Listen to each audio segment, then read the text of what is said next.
Bienvenue sur cet épisode de nos parties de jeux de rôle enregistrées de Monster of the Week.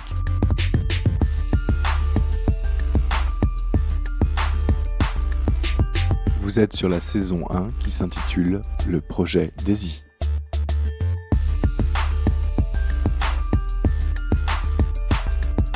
Afin de mieux apprécier ce podcast, nous vous conseillons d'écouter la présentation des personnages et de prendre les épisodes dans l'ordre.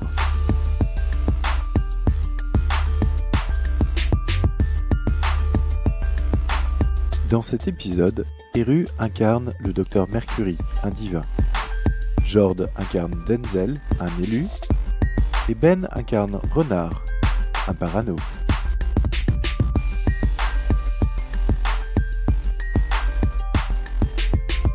Je vous laisse maintenant profiter du podcast.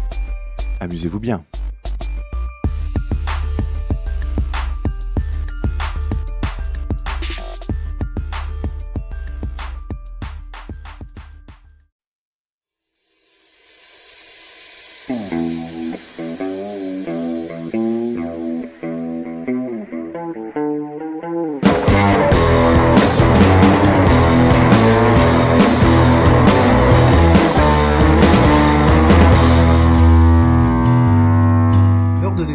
Précédent, le Docteur Mercury s'est trouvé en difficulté face à une monstrueuse créature et du coup a fini l'épisode en donnant un coup de fil à une mystérieuse personne. Docteur Mercury, qui as-tu appelé? J'ai passé un coup de fil à une ancienne connaissance, Renard Minster, qui, je dois avouer, est quelqu'un qui m'attire quelque peu.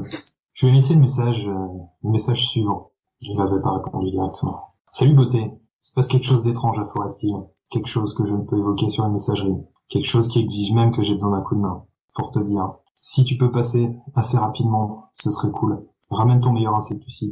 Ah puis, s'il est dans le coin, ramène l'autre aussi. C'est utile parfois. À plus. Parfait, donc Renard Meister, tu as eu ce message sur ce répondeur. Donc je suppose qu'on voit la caméra qui s'approche de ta voiture. Quelle est-elle? À quoi ressemble ta voiture, Renard? Oh tiens, une Pontiac, je me rappelle pas forcément les modèles, mais un truc assez mythique, mais vieillot quoi, avec le pare-choc scotché. Une partie arrache quoi. Limite avec une vitre avec du scotch à la place ou ce genre de choses. Et donc, que faisais-tu pour ne pas avoir eu le temps de répondre à ce téléphone? Étais-tu loin de ton téléphone? Étais-tu en train de faire autre chose? J'étais en planque, évidemment, mais quand les planques durent trop longtemps tout seul, évidemment, tu finis par t'endormir. Donc, j'étais profondément endormi, avec le téléphone coupé, parce que c'est la planque. Donc, tu étais seul, Denzel n'était pas avec toi, vous n'étiez pas en train de travailler ensemble sur un cas, ni rien. Ok.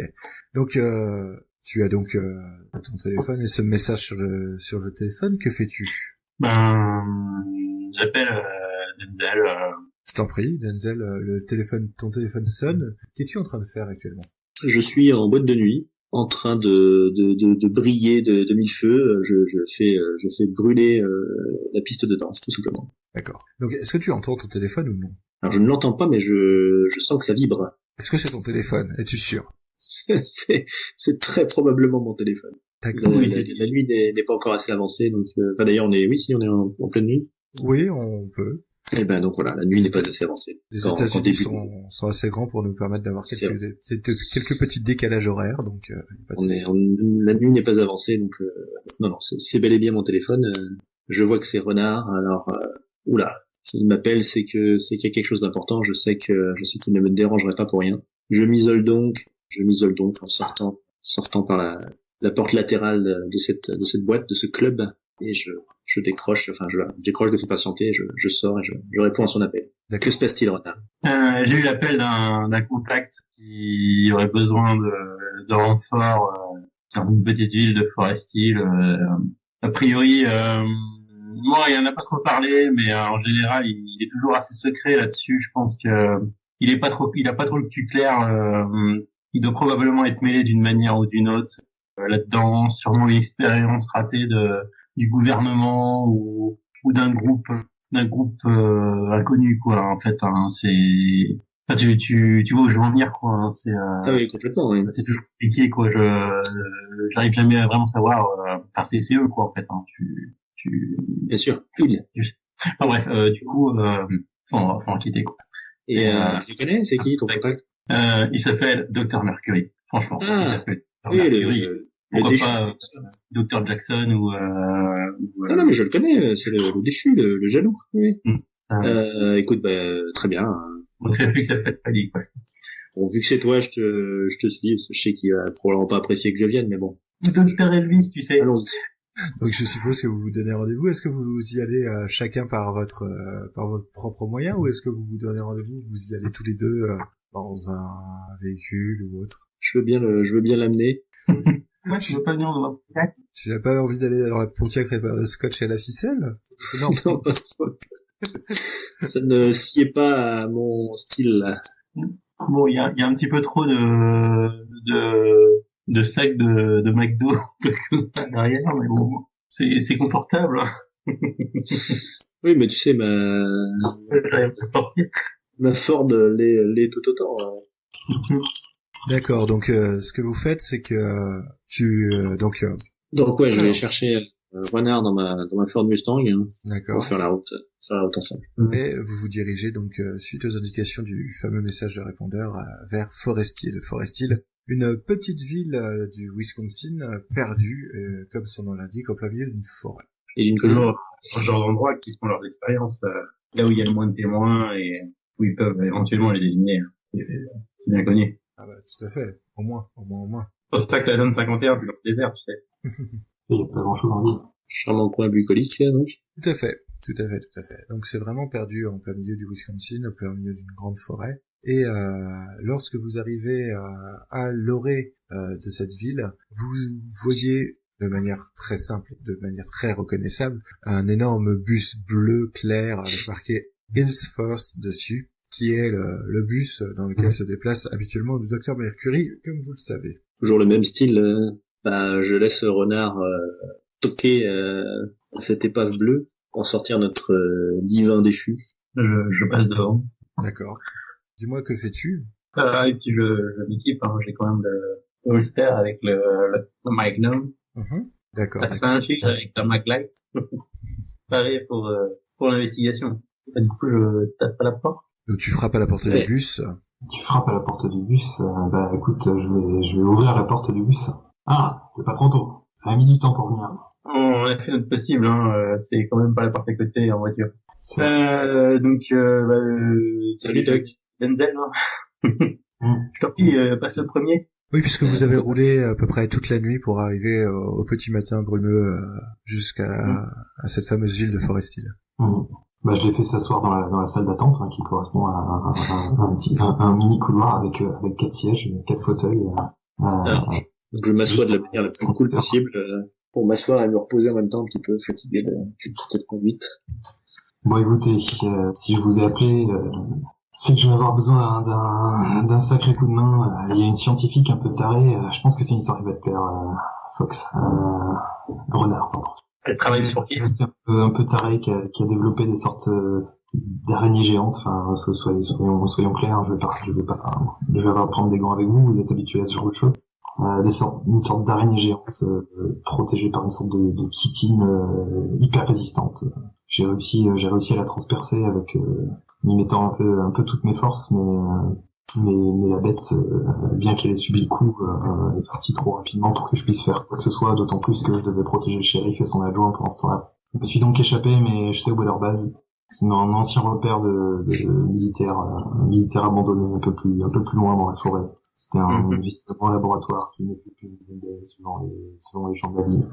Je sais que vous êtes capable de m'aider sur ce genre de situation. La bête est grosse, hein, faut peut-être pour la prendre par surprise pour bien faire. Elle ressemble un peu à ça, mais j'en ai fait un dessin. Ça fait longtemps que j'ai pas dessiné, désolé, hein, c'est pas très bien fait. En attendant, je sais pas ce que vous en pensez. T'es renseigné sur quelle société aurait eu le droit d'implantation laboratoire sur cette base, bien sûr.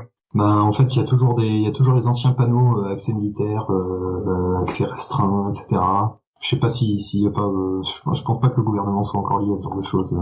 Mais c'est elle s'est fait virer de l'université, donc elle a perdu ses fonds à ce moment-là. Trouver un labo désaffecté avec du matos, ça me paraît assez étrange. Je pense que les militaires, on sait que le gouvernement est un peu récrac sur le budget, notamment scientifique. Donc, ils ont peut-être... je pense pas qu'ils aient laissé du matos sur place. Elle a dû pouvoir se le procurer quelque part. Ou puis...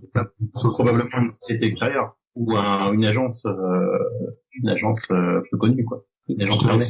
Je te laisse le soin d'essayer de déterminer ce genre de choses. Moi, tout ce qui me dérange, c'est que y a une grosse araignée avec des visages à la place de la carapace qui est en train de se balader et qui a déjà tué 3 personnes. Et si je puis me permettre, vous voyez aussi quand vous entrez dans le bus du docteur Mercury, vous voyez que le docteur Mercury a un énorme pansement en fait sur l'épaule gauche. Mon Dieu. Ouais. Si j'étais vous, je me laisserais pas mordre. Alors, quand il me raconte ça, du coup, moi, je commence à me pencher sur mon sabre. Et je commence à lui parler à voix basse, en fait. D'accord, ok. Je n'entends pas trop ce qui se passe, mais je parle à l'esprit qui est enfermé dans mon arme. D'accord. Et je lui demande des informations sur, qu'est-ce qu'il capte sur ce mystère. Toi, En gros, j'essaye de faire je fais le Destiny's Plaything pour tout à fait. Bah, ce que je capte sur.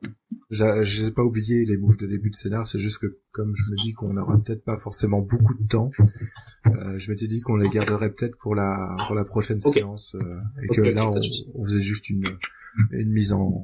Mais ok, c'est noté. Docteur Mercury, ça vous dérange si je sculpte votre blessure? Pas de problème, mais... Du coup, j'essaye avec un coton-tige, de récupérer des tissus ou étrangers ou les deux, avec les deux côtés du coton-tige. D'accord, ok. On est en quelle année d'ailleurs? On est actuellement là.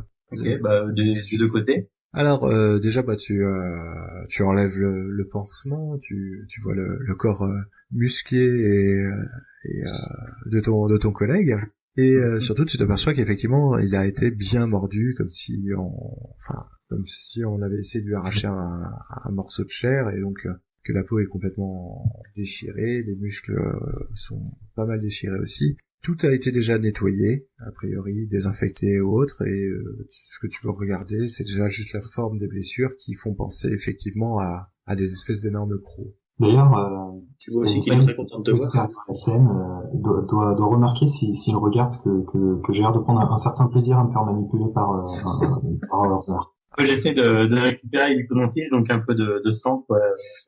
Ah oui, il y en a, oui. Tu peux récupérer une protuberance inhabituelle. Du sang de Dr Mercury, du coup, mais du sang quand même. Et je fais une photo. Ok. Parce que bon, ça doit quand même pas être très très agréable de se faire tripoter la... Je suis tout en émoi, parce que je me dis qu'il commence à prendre des photos de moi. Je propose à tous les deux de prendre une photo de deux, s'ils le souhaitent. Je suis d'accord. Moi, je serais amoureux. Juste la blessure, je voudrais pas que ça pose des problèmes de confidentialité. D'accord, ok. Bon, écoute. Ok, y a pas de souci, tu fais tout ça, toi, Docteur Mercury, tu les briefes un petit peu, est-ce que tu leur dis d'autres choses, est-ce que tu récupères d'autres informations que tu avais déjà trouvées, ce genre de choses, ou pas? Ouais, je leur fais un portrait robot, vite fait, comme ça, à main levée, si t'as la photo, de la scientifique, en fait, qui a produit l'araignée, je leur dis qu'elle se balade souvent à vélo, en fait, qu'il y a pas mal que à chaque fois que j'ai pu suivre sa trace, elle était à vélo. Voilà. Le portrait que tu fais d'elle me paraît tout à fait intéressant. Ma foi. Et sur quoi elle travaillait avant qu'elle manque de fond? Sur les insectes, justement. Elle faisait des manipulations génétiques. C'est bizarre parce que les araignées ne sont pas des insectes, il me semble. Non, c'est pas des insectes, mais ça ne l'empêche pas de faire des manipulations génétiques quand même. Ah non, les araignées ne sont pas des insectes. Et elle bossait sur les insectes et les arachnides. Ouais. Ah oui. Ça a probablement été fourni par une espèce de mutagène étranger. Elle a réussi à développer d'autres araignées de la taille de lapin, à peu près. Des belles. Donc, que comptez-vous faire maintenant que vous êtes réunis tous les trois, à peu près briefés, etc. Avez-vous une idée de ce que vous comptez faire? Que propose Dr Mercury déjà?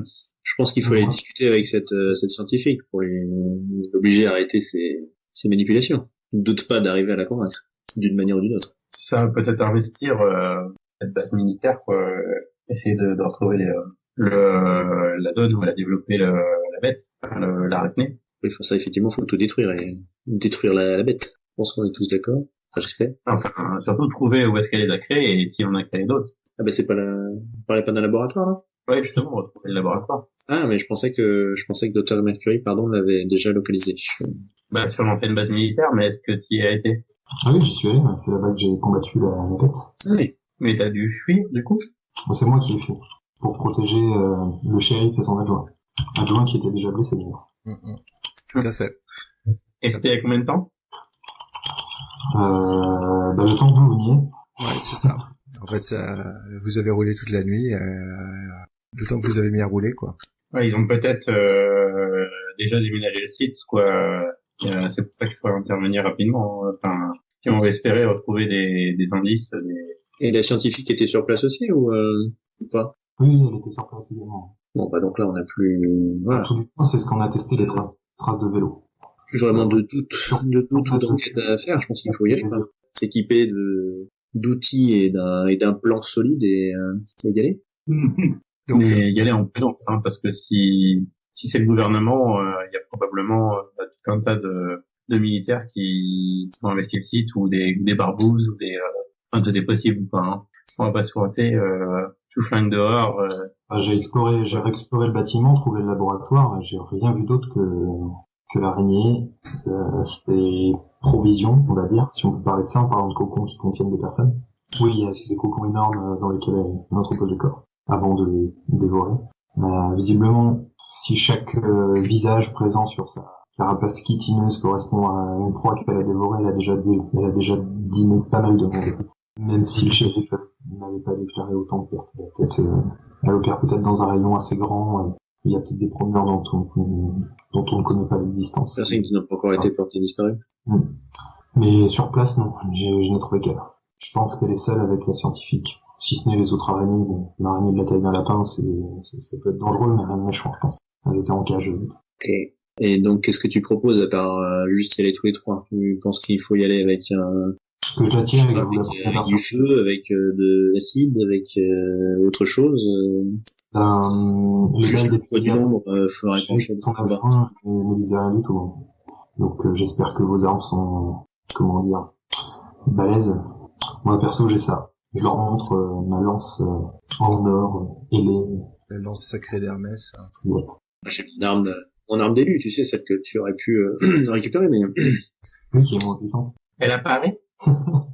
Non, il la sort. Elle apparaît pas dans sa main. Il la sort d'un endroit. D'un pot. C'est 2 barres de pôle dans le bus. Non, Que tu tiens la main quand tu montes dans le bus, une barre. Effectivement, dès qu'on aura besoin de faire du pole dance, tu pourras sortir ton talent. Mais sinon, je pense qu'avec mon sabre, ça devrait aller. Je chuchote à Denzel, qui a entendu parler de la théorie des premiers cosmonautes.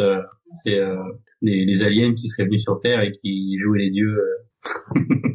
C'est vrai. Bien, du coup, si j'ai bien suivi ce que vous avez commencé à planifier, c'est que vous souhaitez vous rendre à l'ancienne base militaire désaffectée pour essayer de trouver d'autres preuves et d'autres pistes sur le labo, essayer de confronter la créature, mais vous avez... mais en y allant, comment dire, de manière furtive, pas en se pointant directement. C'est bien ça? Ouais. On réinvestit la place. Bah écoutez, je vous propose de garder ça pour la prochaine fois, du coup.